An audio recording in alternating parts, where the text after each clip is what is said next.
I introduced you, I'm gonna say this is a friend of mine. That means you're a connected guy.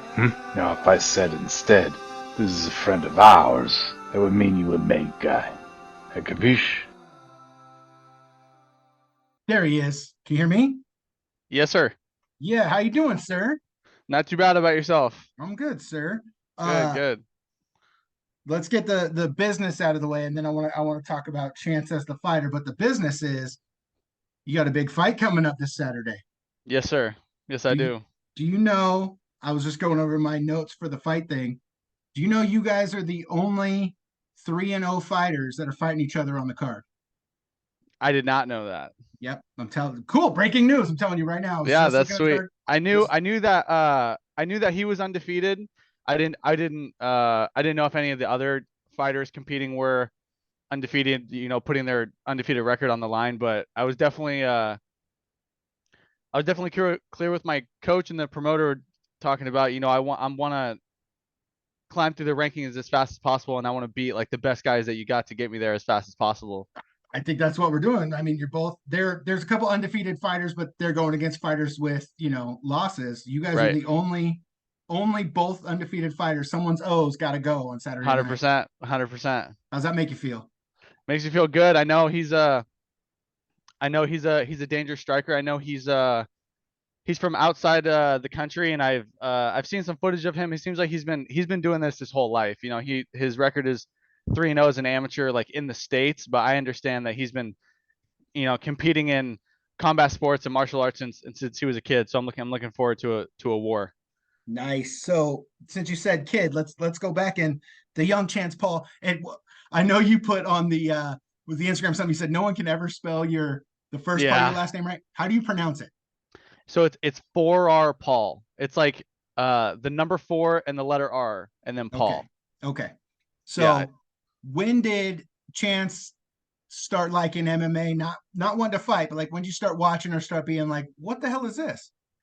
Yeah. So I remember as a kid, what my stepdad was a huge UFC fan back in the day. I remember in the pre-Reebok era, seeing he was a big John Jones fan back in the day, and he always had all of his buddies over on the weekends for the fight cards when I was a little kid, and I didn't like quite understand it, but that was around the first time that I saw it, and then as I got a little older, I started getting more and more interested in it, and it was during the Reebok era in the UFC when I really became a fan.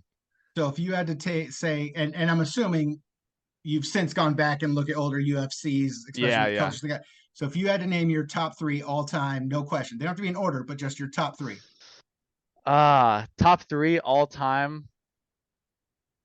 I probably go.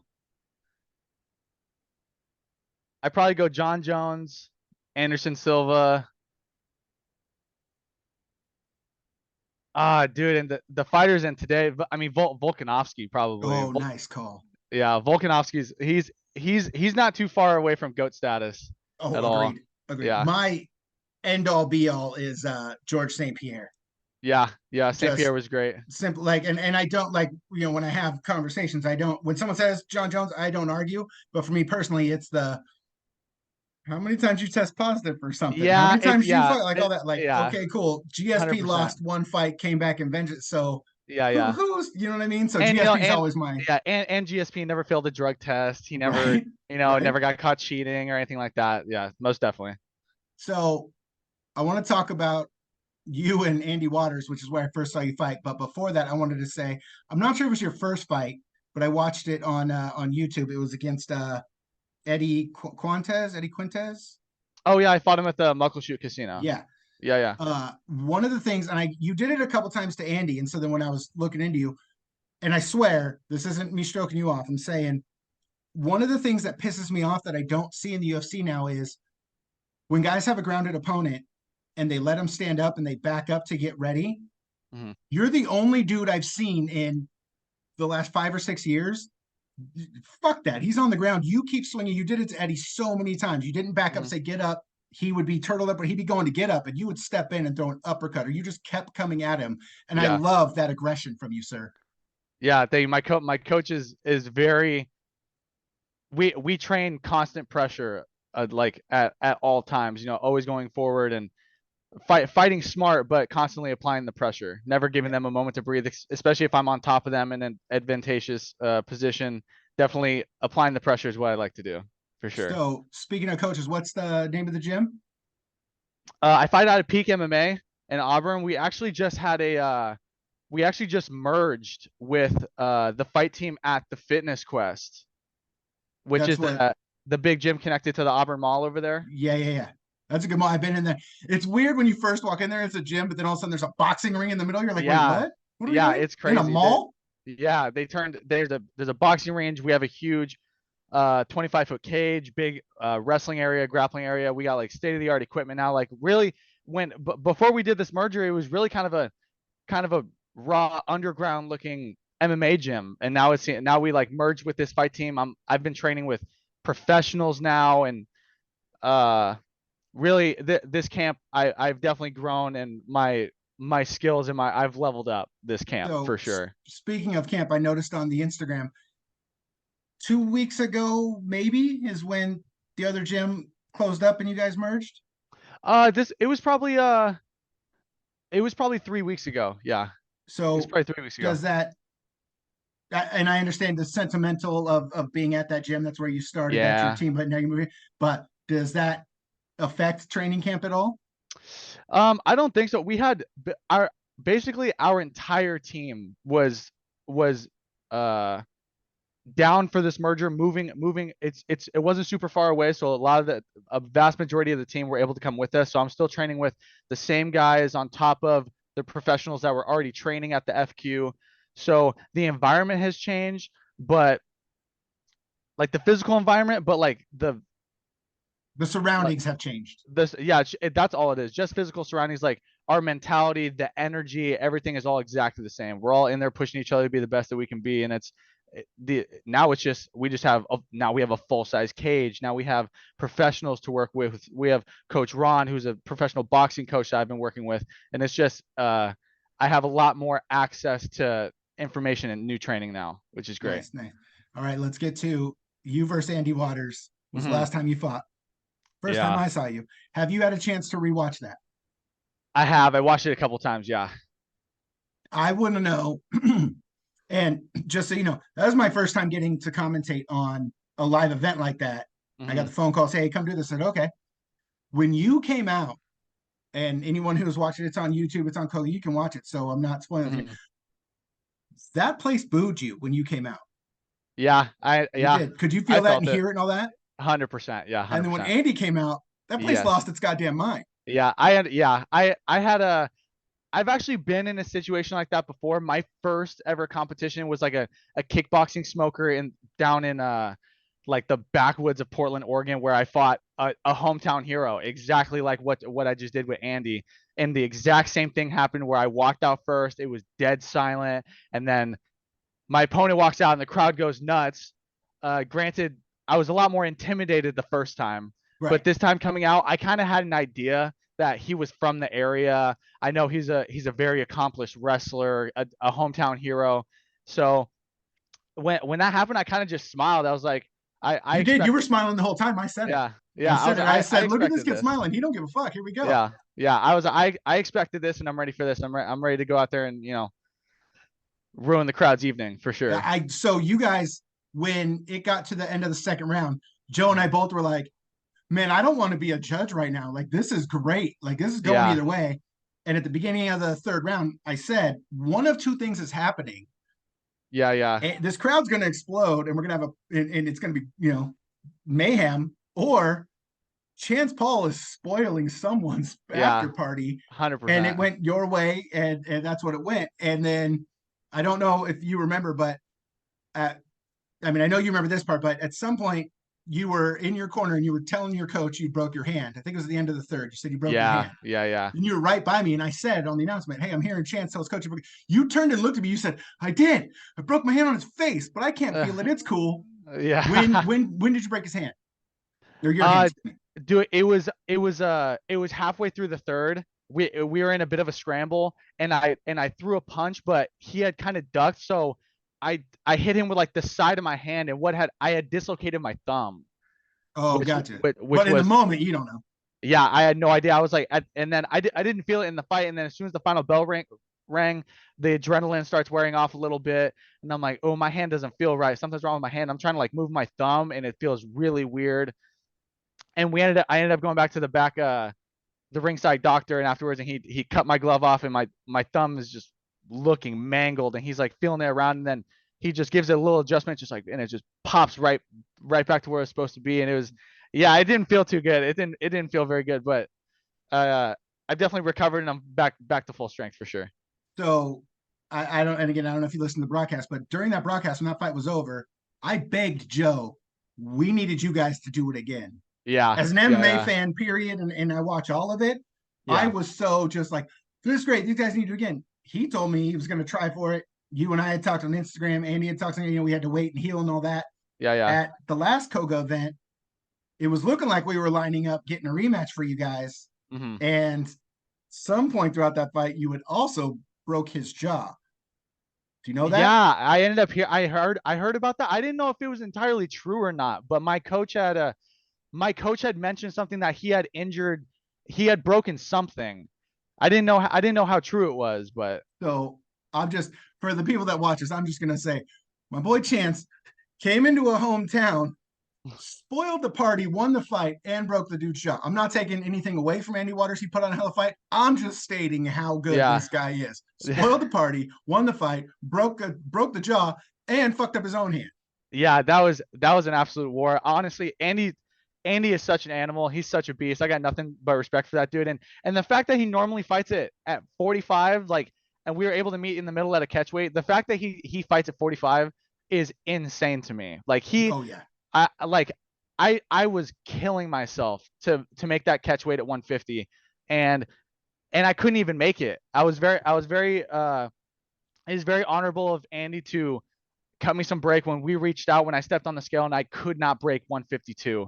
I was in the middle of my weight cut and I have never cut that much before. I've always fought at lightweight, so I've always been able to weigh in at 156 and I got to 152 and I'm like dozing in and out of consciousness in the sauna and I was with a teammate and I had to call it. I was like this isn't good. I can't go anymore. And I know And from personal experience, like that's a shitty feeling it was terrible. for yourself, for the other fighter. Like you know how much is weighing on it, but like inside, like that is just a Yeah. shitty feeling. So I Yeah. feel that. It was terrible. And luckily we reached out to them and Andy was I think he was around 150, 154 or 155 at the time. And we reached out and we were like, hey, can we just call the weight cut now? Like we'll call it even as it is. Even though he was a couple pounds heavier, I'm not going to be able to make 150. Are we able to just call it here? And he was a great sport about it and he was like, yeah, we'll just call it right here and we'll meet up to fight tomorrow. So So it worked out great. if we look in a crystal ball and Sunday morning, actually we'll say Monday because you got to party and celebrate and all that stuff. So let's say Monday, Tuesday morning, Chance Paul is 4-0. Mm. You down for a rematch with Andy Waters? Do that again? There's a possibility. I mean, if he's willing to fight at 155, I think I, for a fight like that, the fight you guys I put would be on, I could see him saying, yeah. I would be down. I'd be open to that. I think Yes, you would. I really don't I got to be honest, I really don't plan on hanging out in this amateur scene very like too much longer, especially if I go out here and I put this guy away if I finish him and he's 3-0 and he's been doing this his whole life and I just started 3 years ago. Uh I really intended on fighting for this amateur belt this time around that this guy named Nico has, but I understand he had an injury or something and now he's contemplating going down to 145. All right. So if that belt gets vacated, if he's still there, the end of the night, Chance Paul's 4-0. I'm going to expect a call out for that belt. Yeah, 100%. And I'll make a call out for that belt and then I mean yeah, I'd love to get my hands on that amateur strap and then if I'll probably I'll get it and then maybe defend it, maybe not even defend it to be honest. I really don't plan on hanging out in this amateur scene very I long. feel you. I feel that. I plan on going pro pretty soon like in the next by yeah, getting my hands on that strap and then that'll probably be a wrap on the amateur career. That'll be like the cap. Like I've done what I can do here. Time to level up. Yeah, it's time to level up for sure. Because I think after I put this guy away, I really don't think there's anybody left for me. I really don't think any of these amateurs are quite frankly, on my level, to be honest. You said that, and you and I have talked a couple times on Instagram and text, and Mhm. for a while it was looking like you weren't going to be on this fight card. Yeah, I really did not think it was gonna happen. We just found out. I had started my camp just in case. So That I right there shows that you're at pro level. You weren't fucking around. You 100%, weren't waiting to get the call. Like you're already being like, fuck it, let's get ready. Someone might drop out. Something might happen. Let's 100%, be ready. That's already pro level, sir. 100%. We start. So I started the camp just in case. My coach was really confident that something was going to show up. Someone was going to be willing. And sure enough, a couple weeks ago, we get a call from this guy who's also been having troubles looking for a fight, and he also is a featherweight. His wins are at 145. So again, I have somebody moving up to fight me, which I'm very happy he's willing to do. This guy, this kid is fearless for sure. I've seen some footage on him, and I know he plans on making a career out of this the same way that I do. So I'm looking forward to this for sure. So Yeah. the gym you're training at, is that first gym you rolled into? Like, how'd you find the gym? Yeah, honestly, it was during COVID. I was going through a really rough time in my life, and Hold on real quick, just for liability purposes for his gym. It was allegedly during COVID and the gym wasn't open. yeah, well, it was 2021. Like COVID was still like a thing, but it was on the come down, and they were allowed limited access. Like they weren't allowed to have full blown classes and seminars and Right. stuff. But I was going through a really rough time in my life. I went through a really bad breakup, and my job wasn't working out very well for me, and I had always thought about competing. I wrestled a little bit in high school, and I was a huge fan, and I was like, why? What do I have to lose? So I looked up MMA gyms in my area, and Peak MMA was 2 blocks away. It was the For closest. real? It was the closest gym to my work on West Valley Highway in Auburn, and I was like, "Fuck it!" And I just showed up, and I asked him some questions, and I like signed a waiver, and the rest was history. Nice. Yeah, Nice. All right. So I want you to give some shout outs to gym sponsors, anyone supporting you. Give them shout outs so we can make sure that gets set. yeah, 100%. I've never looked out for any sponsorships or anything like that quite yet, so no sponsors going on right now. But I will live and die for my team at Peak MMA. They really pulled me out of some deep shit. My teammates, Coach Mike, Cassie, Grant, all my teammates, and now Coach Ron, that boxing coach, and like all the staff and all the teammates and coaches that we have at the FQ and Peak MMA. It's really